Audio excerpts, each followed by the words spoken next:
A noite caía sobre a cidade, pesada como um cobertor de veludo negro. A chuva açoitava as janelas da velha mansão, um cenário perfeito para a noite de Halloween. 5 amigos se preparavam para desafiar o desconhecido. Era a noite de invocar espíritos, de brincar com as almas do outro lado. No centro da sala, um antigo espelho negro aguardava pacientemente. Diziam que, em seu interior, almas inquietas se manifestavam. Ignorando o presságio, eles se posicionaram ao redor do espelho de mãos dadas. Sofia começou a entoar as palavras ancestrais do ritual. As palavras ecoavam pela sala, cada sílaba um passo em direção ao desconhecido. A superfície do espelho negro tremeu, como se estivesse despertando de um sono profundo. Uma luz esverdeada, sinistra como os olhos de um gato preto, emanou de seu interior. Os rostos dos amigos, refletidos de volta, pareciam distorcidos, grotescos. Sofia, com uma determinação assustadora, continuava a entoar o encantamento. O espelho pulsava com uma energia maligna, um portal para o desconhecido. De repente, um grito cortou o silêncio. O círculo liberou uma onda de energia que os lançou para trás. Quando a luz se dissipou, o espelho já não refletia mais seus rostos. Em seu lugar, uma figura sombria os observava com desprezo.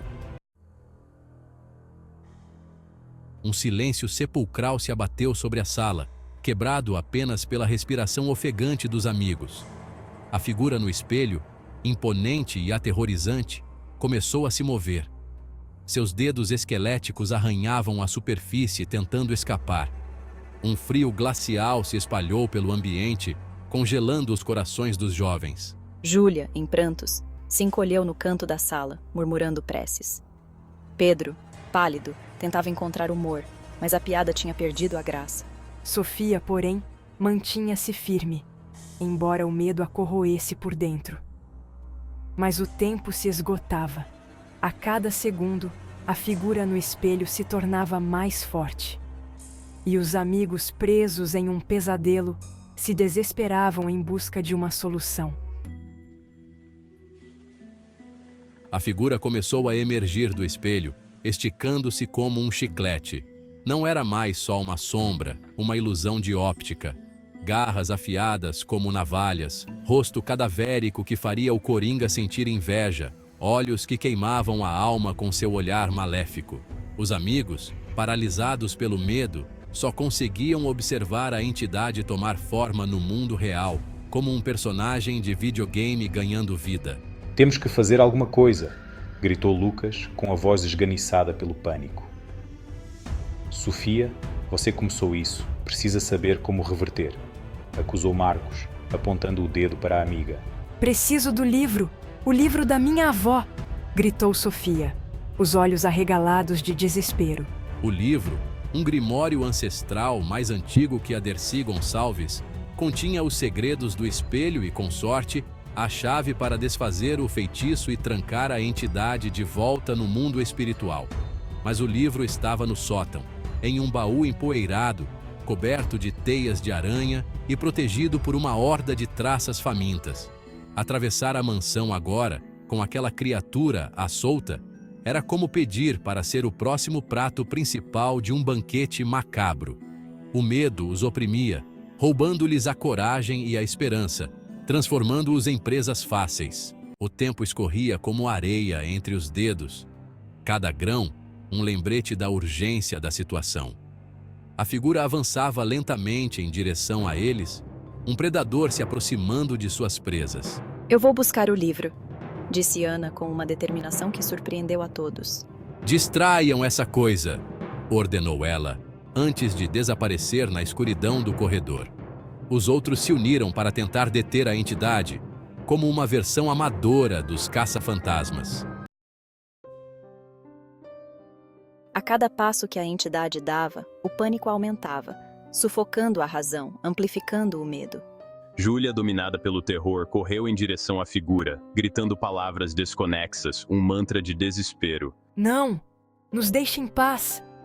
Ela implorava, com a voz embargada pelo pânico, enquanto a criatura a envolvia em suas sombras gélidas, como um abraço da morte. Os outros assistiam horrorizados, impotentes para impedir o que estava acontecendo, como em um pesadelo que não tinha fim.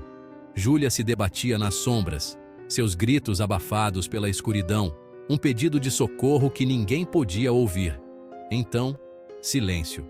A figura retornou para perto do espelho, e Júlia havia sumido, como um passe de mágica macabro. Um arrepio percorreu a espinha dos amigos, frio e afiado como uma lâmina. Onde Júlia estava? O que a criatura havia feito com ela? Ela está comigo agora. Em breve, todos vocês estarão. Sussurrou a entidade com uma voz que ecoava nos cantos mais escuros de suas mentes. Ana retornou com o livro, sua expressão sombria como a noite lá fora. Poeirento, cheio de símbolos estranhos que pareciam dançar diante de seus olhos, ele representava a última esperança dos amigos. Um salva-vidas em um mar de desespero. Sofia o agarrou, as páginas tremendo em suas mãos como se estivessem vivas, pulsando com uma energia ancestral. O tempo era escasso. A meia-noite se aproximava. O relógio da morte marcava cada segundo. Um ritual inverso, ela sussurrou com a voz rouca de medo. Precisamos fazer um ritual inverso.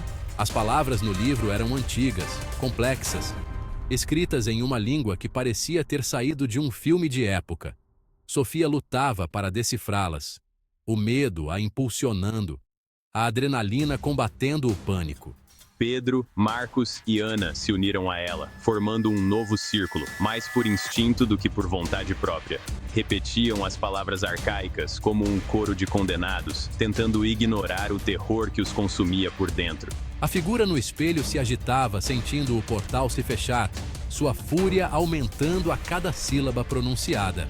"Rápido, antes que seja tarde!" gritou Marcos, sua voz quase inaudível em meio aos encantamentos. Um pedido de socorro lançado ao vento. O ar ficou denso, carregado de energia, como se uma tempestade estivesse prestes a explodir. A sala tremia, as velas piscando desesperadamente, como se estivessem prestes a se apagar para sempre. O relógio da torre da cidade soou, anunciando a meia-noite, o momento da verdade, a hora do acerto de contas. No mesmo instante, um clarão cegante engolfou a sala, como se o sol tivesse resolvido nascer dentro daquela mansão amaldiçoada. Os amigos fecharam os olhos, protegendo-se da luz intensificada, um ato reflexo diante do poder que se manifestava. Quando a abriram novamente, o espelho estava escuro, inerte, como se nada tivesse acontecido. A figura havia desaparecido, evaporado no ar. Um silêncio ensurdecedor se abateu sobre a sala, pesado como uma lápide. O medo ainda palpitava em seus corações como um animal ferido, mas a ameaça havia passado, pelo menos por enquanto. Eles haviam sobrevivido àquela noite de terror, mas a que custo? Olharam uns para os outros ainda atordoados, como sobreviventes de um naufrágio.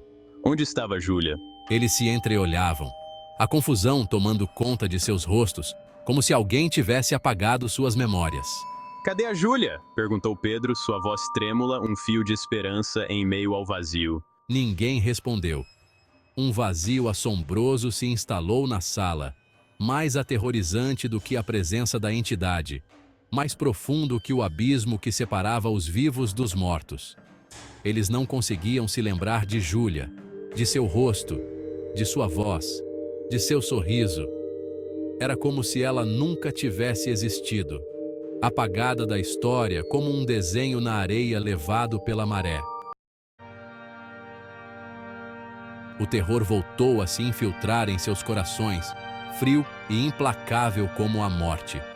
Júlia havia sido levada, apagada de suas memórias como se fosse um arquivo deletado, um fantasma que nunca existiu.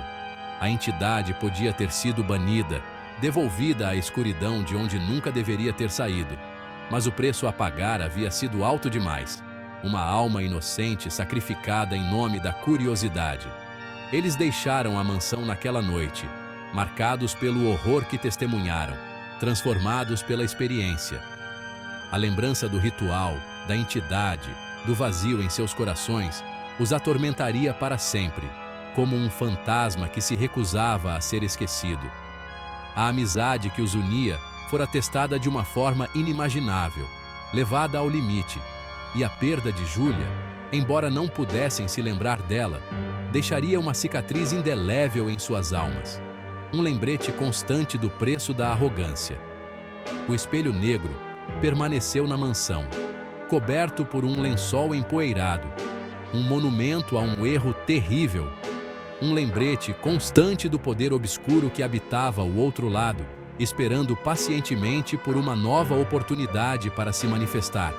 E a cada Halloween, quando o vento uivava e a chuva castigava as janelas, um nome ecoava fracamente em seus sonhos, um nome que eles não conseguiam recordar, mas que evocava um sentimento profundo de perda e culpa: Júlia.